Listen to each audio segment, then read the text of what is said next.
สวัสดีจ้าสบายดีตอนสวยพี่น้องเด้อมื้อนี้ก็มา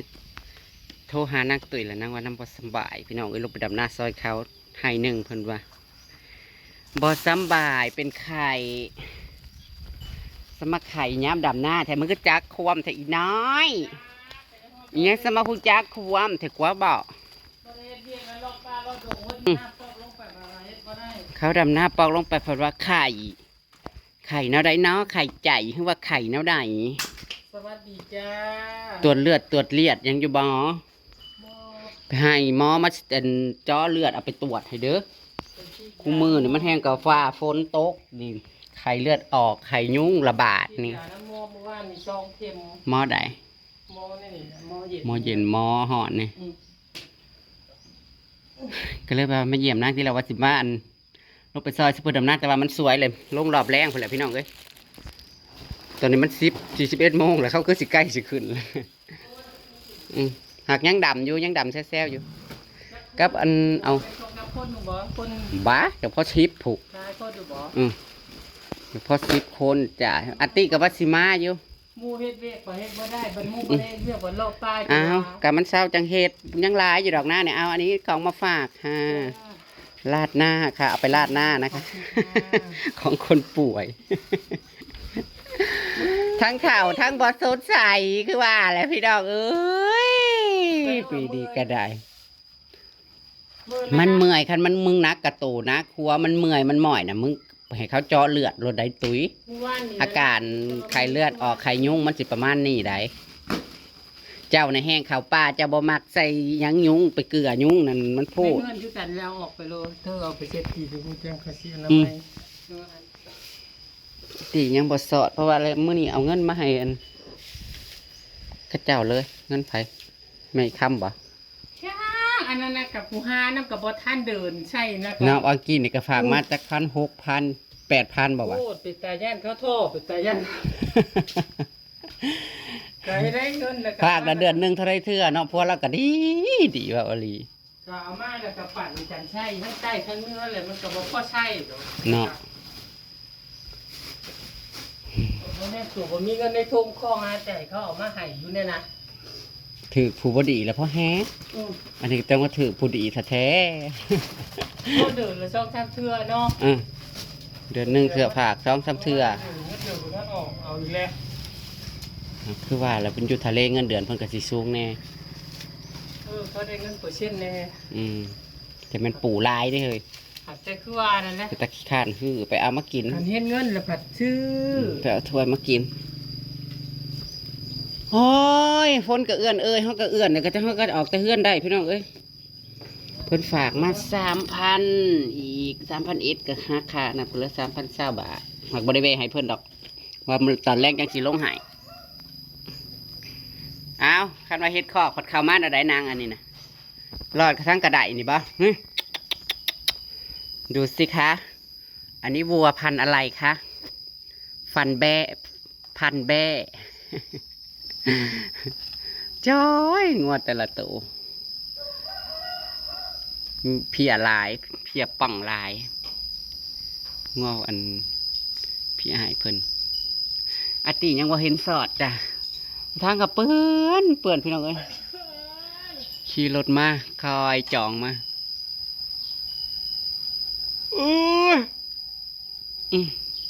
เจ็บปะนะงัวเองคือกันนั่นแหละฝนตกนั่นนี่นะนี่มีหอดมองให้อยู่ให้เช้ากินแต่เฟืองแล้วก็ขึ้นมาเลี้ยมหญ้าในเฮือนพ่อมีพี่อ่ะตกมาปีนี้ทั้งไข่ทั้งเปื่อย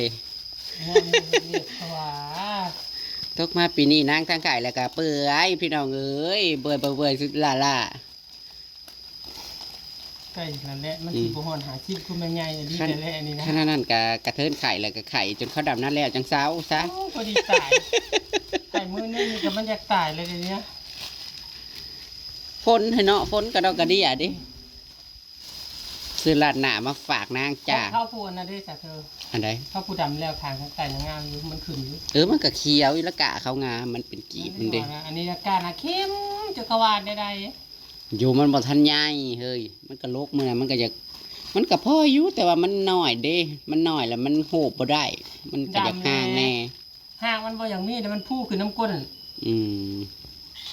ช่องพลูกก็ได้3ให้4ให้ไปเด้อ เขาพอลูกนะเขาเก่งกว่าผู้ไรคนอยู่ อันนี้ก็เลี้ยวลงไปก็5 6 7คนผู้ใดใครแน่ลูกเคยบ่ จากเดิมมันก็สิหา6 7คือว่านั่นแหละมันแม่นเบิดคู่คนกับเก้าคู่ อืม6 7 คน เขาดำขังได้เลย ดำแถวทางหน้าต่อหน้าครับผู้ใด เออ ตะกาแถวนะแถวหาใหญ่ลง คือว่าเนี่ยคัแม่ ทางนี้น้ำเต็มที่อยู่เฮ้ย มันเป็นลายคนแน่เมื่อ หยุ วา ด น แค่นั้นเถินน้ำสิท่วมดังคนลาวตายหมดเลย คนเอ้ยโจซะก่อน นอกไปว่าน้ำขึ้นมากจะอ้างเขาคือสิเมนตายลายชีวิตอยู่น้อย อยู่เฮ้ยน้ำป่ามันเนาะถ้าปล่อยเขื่อนปล่อยยางมาเนื้อผู้เฮ้ยนี่ประเทศลาวห้าวผัดประเทศนะครับน้อยๆซะมองระบายก็สิไปใช้แน่มันนี่ผู้ปล่อยมากันตั้งแต่จีนผู้มาเพิ่นมีแต่เขื่อนประเทศลาวค่ะ บ่แม่นบ่อันเครื่องปั๊มน้ำปั๊มนุ่ม เครื่องปั๊มน้ำนะแถว ไล่ลงมาหอบใส่ บัลละหาน่ะก็มันแย่ขึ้นมาฮอดอันผีบ้านแบงอยู่ดิ ทางไปช่องค้อนอยู่ อืม โคตรเลยเนาะ น้ำนะปีนี้นะแต่ถ่วมได้ละหาก็ได้ ช่วงเขาเฮ็ดเหล่าชูงนั่นแหละ ห่วยทางเขาบ้านลิโอนั่นมองอัน แถวอันนั้นนะถ่วมแถวบ้านแถวว่าปีนะถ่วมสีได้ลัดเขาอยู่ทางใดทางน้องโง่งพี่ เรางามเราเงื่อมใช่ไหม เรางามถ่วมนะ มันน่าขึ้นน่าที่นี่ถ่วงมาแล้วเนาะ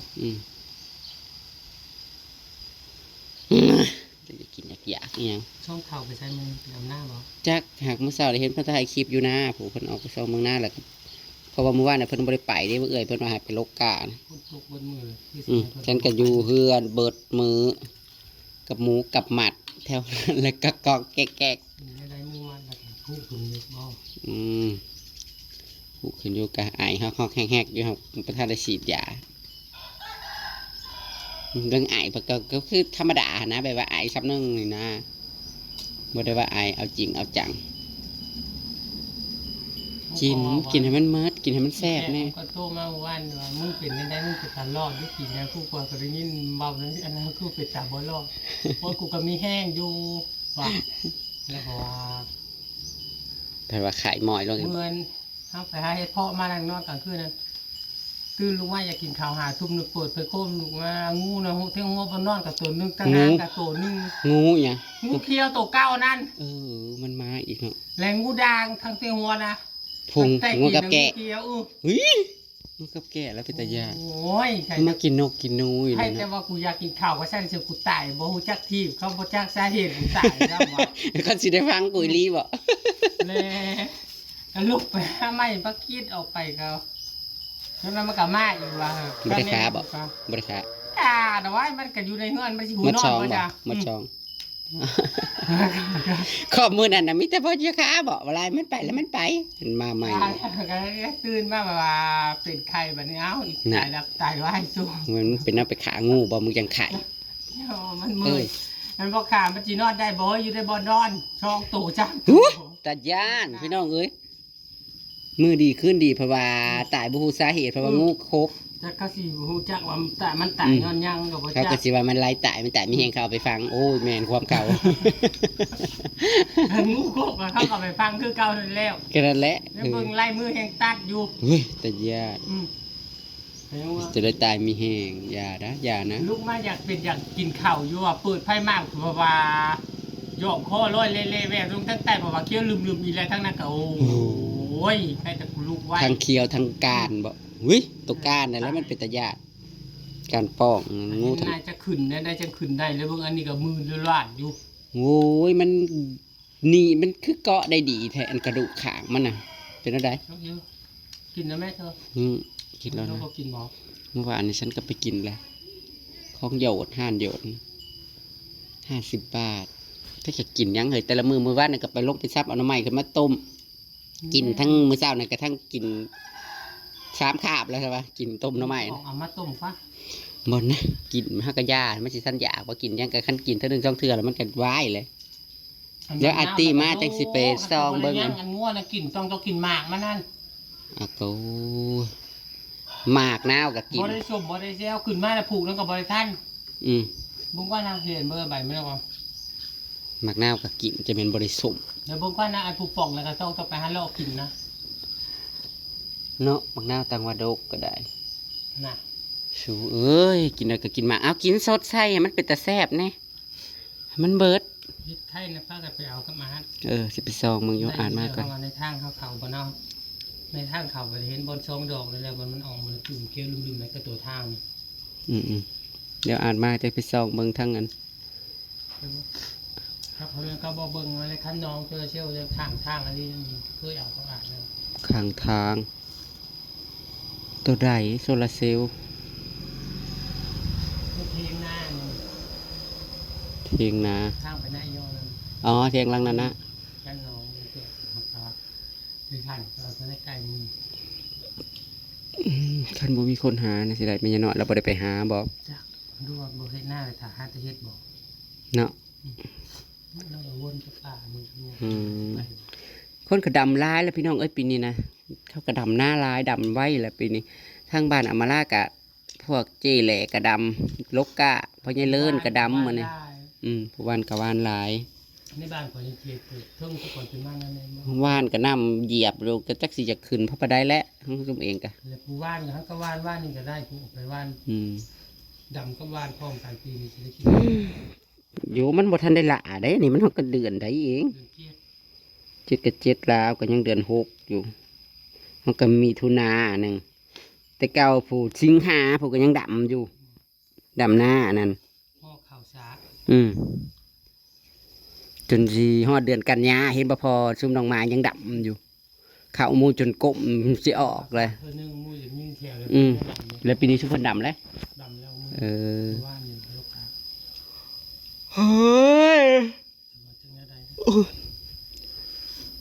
บ่อยากไหวคือว่าหาเลยได้อพี่น้องเอ้ยเจซีพวนสิไปซอยหมู่นี่ก็บ่อยากไหวเว้าอลีปีนี้นะไปก้มโลกก้ามื้อนั้นน่ะเฮ้ยสิได้ลายพระประดายบ่เงยขึ้นบ่ได้ก็วิ่งเงยขึ้นบ่ได้ก็วิ่งอยู่ซะเลือดลมมันบ่ได้แล้วเดี๋ยวนี้นะ ว่าคันสิแล้วไว้กับปีนี้ย้อนบ่ได้เครื่องน้ แม่นน้ำน่ะเต็มที่อยู่แถวทางเลยก็ ำคือเก่านั้นคือ บ่นั่นดอกคันเบิดกันน้ำให้ใหญ่ให้เทิงไล่ลง ปีนี้บ่มีผักตบเนาะ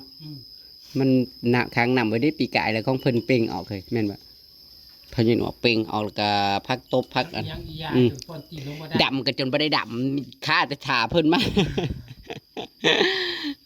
ไม่แล้วมันก็ตายเลย แม่นเฮาเหยียบลง ก็ขึ้นไปมา ผักตบมันโป่งแล้วมันบ่โป่งอีกเด้เฮาเหยียบลงแล้วมันก็แล้วนะ แต่สิบ่ได้เข้ากิน อาติคือนานสอดแท้ซะคือยังไม่เห็นซอดเลย แล้วก็ให้แดดออกไปแต่ให้งอไปแต่ยังไงพ่นลิ้น แดดมาแล้วก็โหลดมึงนี่นะหากว่าแต่แดดแล้วมันก็แห้งเขาโหลดออกคนทางน่ะก็ได้คนทางธรรมศาสตร์เนี่ยเนาะพี่น้องเอ้ยโอ้ยปวดกระงอนเด้กินให้มันมีเหือมีแห้งมันเศร้าไว้ๆแน่แทงเสาแห้งบ่สดใสนอนเลยสิบ่ได้อยู่กินข้าวไหม้ปีนี้ซะได้ก็ได้มันมึนน่ะนั่นเสียแล้วเลยใช่ย่างอีกเลย ว่าโลดไม่เมื่อยนั่งแบบแล้ว โอ้ย เพื่อนดีปีนี้ไม่ได้หรอกมันเน่า นั่นแล้วคันมันยังนักกระตุนกระตูปวดหัวปวดหยังเลยเขามาเจาะเลือดไปตรวจหายคันเขาบ่ได้ไปหกหมอกับเขาหมอเขาเนี่ยมาเจาะให้ก็ได้ตีแถวบ้านนี่ก็เขาเจาะแล้วเขาไปนั่นฮะ บ้านนี้ไม่ได้บ่ เขาชำมาเจาะเลือดไปตรวจให้นั่นเองก็ มีแต่ผู้แรก มันคือ เพื่อนไป เนาะขึ้นไปหาไอ้โนโลดไปยากขนาดนั้นไปเจาะอยู่บ้านคืมโอ้ยเจ็บเด้เวียดมันตัดเล็บให้แล้วมันตัดเขานั่นแหละเจ็บ ตั้งบ่ได้ ว่านนี่แหละ เขาเรียนมากบ่ บนน้ำเวียดในเคลื่อนโยดนั่นแหละไปกินนั่นนี่แหละไปกินนั่นนี่แหละกับนั่นเฮ็ดมันคัน จำนั่นบ่ เศร้าในเคลื่อนโยดได้อยู่ดับน้ำซอยสมพลกับตลอดแรงพอแล้วพี่น้องเอ้ยเพราะว่าตอนนี้มัน11 โมงเลยเพื่อหันหนีเพื่อสิได้มาโทรถามข่าวทั้งน่ะกันยังนอนห้องหมออยู่จักสิได้นอนห้องหมอจักคืนดีลูกสะใภ้เพิ่นก็ขึ้นมาสิฮอดแล้วล่ะมาเบิ่งลูกอยู่น้ำลูกพอได้ให้ลิโอไปเปลี่ยนน้องชายเขาแม่อยู่ห้องหมอ เล่นเล่นกันบ่มีคนกัน โอ้ยลำบากอะไรอีบวกใส่กระฝนตกอีก เตียกจืดมาในทางอันเขากับเขาว่าได้เขาบ้านนะมันน้ำท่วม เลือกใจลูกกับลงมอบ้าน หน่อยมันก็30ผู้อยู่พอ30 โลผู้จากบ้านมาหานี่โรงหมอเมืองคงขันออกวิทย์จากหมู่บ้านออกมาหันนะมันก็ค่อนทางดำอยู่ดอก แต่ว่ามันหัก น้ำท่วม น้ำท่วมนิดติเทว่าปีมันก็ท่วม อันนี้ก็มาจอบนางค่ะเศร้าไวๆเลยค่ะ แม่หมูเฮ็ดเวียก หมู่เฮ็ดเวียกกัน ตู่พัจิมาหูจักควมอยู่นี่ นะรอปลามือละ32โลก็ได้บ่ได้เป็นหยัง หมู่ดำหน้าเพิ่นผัดหูจักควม คือว่าเฮ็ดเอานี่ อ้าวพี่น้องจะได้กระฝากเป็นกำลังใจให้ตุ้ยๆหาย